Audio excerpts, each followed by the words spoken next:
Hey everybody, I wanted to make a quick video. I always start out by saying I wanted to make a quick video. Like, obviously I wanted to do that because you're watching it, so that's kind of what's in the comments. So let's start over. To make a long story short, I've been watching a lot of YouTube lately, and I have a few thoughts. So, what do I look for on YouTube? What do I subscribe to? Typically channels that kind of represent me. I subscribe to a lot of gay YouTubers, a lot of geek YouTubers, and some gay geek YouTubers. The gay geek YouTuber is kind of the unicorn that's hard to find. There aren't that many of those out there. I guess you know, there are a lot of geeks that don't call themselves that or whatever. But people who have an interest in, you know, comic books and science fiction and Star Trek and whatever, and kind of identify themselves as a nerd or a geek in that sort of Will Wheaton kind of world. But they're also gay and politically active and part of the, you know, GLBTQ community.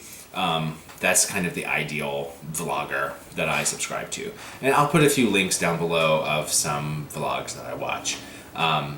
But a few things I've learned by watching these videos. Part of me, I watch them and I'm like, yeah, I want to do that. Like, that's fun. It's part of a community that I kind of want to be a part of. And they pick topics to talk about. A lot of them do like a daily vlog where they get up in the morning and the first thing they do is turn on their camera and they record themselves and they talk about what they're going to do that day. And then there might be a little quick shot of them in the bathroom brushing their teeth, and then there's a little, you know what I mean? So then they kind of go through their whole day documenting it. That's fascinating. I could not do that every day of my life. Or even every day for a week, probably. But I might do it one whole day. I might pick a day and do it. So yeah, I mean, we'll see. So I might make one of those. But what I've learned by watching these YouTubers, number one, they all have so much energy. They pop up into their frame and they're like, "Hi everyone!" You know, like, I can't even be that loud right now. So I started to think that I should try to emulate that in my videos and have a lot of energy. And I think that having energy is good. Like, nobody wants to watch someone who's like, you know. But I also want to be myself, and I'm not going to put on some fake, like, that's why I could never do a daily vlog like that, because I'm introverted enough that every day I don't want to put myself out there. It's only every now and then that I would be interested in making a vlog. So in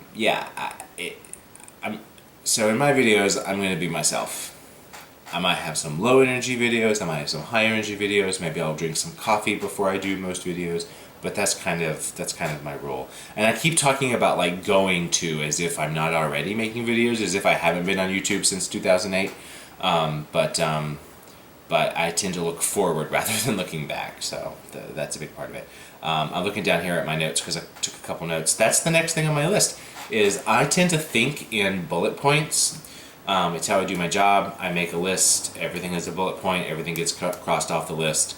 It's part of my sort of ordered brain. And I should embrace that with my videos. Like my Star Trek rewatch video, I'm going to start, like, making it more about, like, boom, boom, boom, bullet point, bullet point, bullet point. And we'll see how that goes. What else have I learned? A lot of these videos have music playing in the background under the video. Maybe I'll try that in this video. I don't really know much about that. I know that I posted a vacation video from Disneyland a year or two ago and got an email. It was flagged. I got an email because of copyright infringement, because of Bibbidi Bobbidi Boo, actually, was the song that I used a little bit of it in the video, and that's obviously copywritten. So in my Star Trek rewatch videos, I've gone out of my way to put a big, like, this is the artist of this song, because I use the opening theme. And there's a big disclaimer at the end. It's like, you can download this on iTunes. I don't own this, you know what I mean? So hopefully I won't get in trouble for that. But I think music is important to making a video interesting. And I need to look and see. I think iMovie might have some way of, like, using some music underneath. And I think there's some websites where you can download, like, loops of music that are free that you can use in your videos. So that's something I might look into. But a lot of the videos that I've been watching every day have music all the way through them, except for the daily vlog ones, like the ones where they bring the camera around with them all day. Like that just has normal background noise usually. The other thing I've noticed in the videos that I've watched is these are all really young people. I mean, this YouTube generation thing seems to be people at least 10 years younger than me. People in their early 20s. It's like I said, it's like I have said, I'm the old man at the party in a way, I feel, whenever I make a video and watch it alongside another video that's on YouTube. But whatever, you know, it is what it is, and I'm not gonna say, oh, I'm too old to make a YouTube video, because I don't think I am. Whatever, here I am. But the other thing, here's the thing. So this probably says something about me, but so I subscribe to these gay YouTubers because I identify with them more. Most of them are really young, and they tend to be shirtless a lot. And then it starts to sound a little dirty. And I think maybe I click a thumbnail on a video because it has a shirtless guy in it. Like if I really look back and think, because like Davey Wavy is almost always not wearing, he's almost never wearing a shirt in his videos. I've watched his videos for years and years. Right? Neil McNeil is shirtless at least once in every video because he does this like bathroom dance in front of the mirror thing. So here's what you have to look forward to in watching my videos. Shirts. Yeah, I'm not going to be shirtless in my videos. But it was something that I thought about as I was watching today. I was watching my like feed of like, you know, today's videos. And I was like, I think every video I've watched has had a shirtless guy in it. And what does that say about me? So there's that. I also am not subscribed to any, is that true? Miranda Sings. I was going to say, I don't think I'm subscribed to any women bloggers. Moving on. So the other thing that I'm taking from watching all these videos is a lot of them have guest stars. Like rarely is it just one person in frame the whole time. And my videos almost always are, because, you know, when I really have time to make videos and when I really feel the need to express myself to someone and be a part of some online community is when I'm all by myself traveling for work. That's I even said I resist the idea of doing a daily vlog when I'm at home with Tim, because that's our private life. I mean, I don't know. I feel like this is my life, but there's something about traveling and being on the road and being, you know, that makes me feel disconnected, and maybe YouTube is a way for me to feel a connection.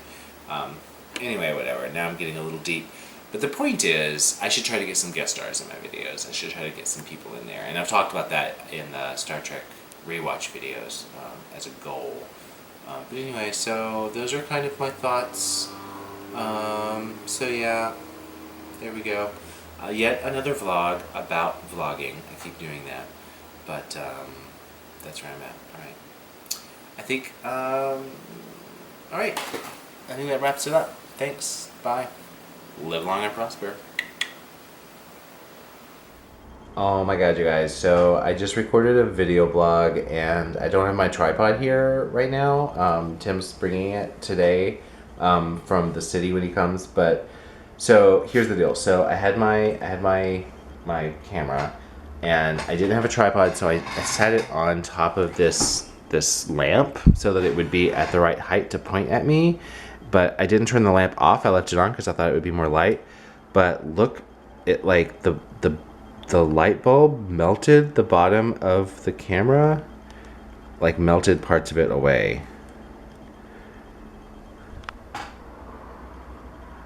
So I'm gonna let this cool down and see if it still works and see if I'm gonna be really mad at myself. So stay tuned.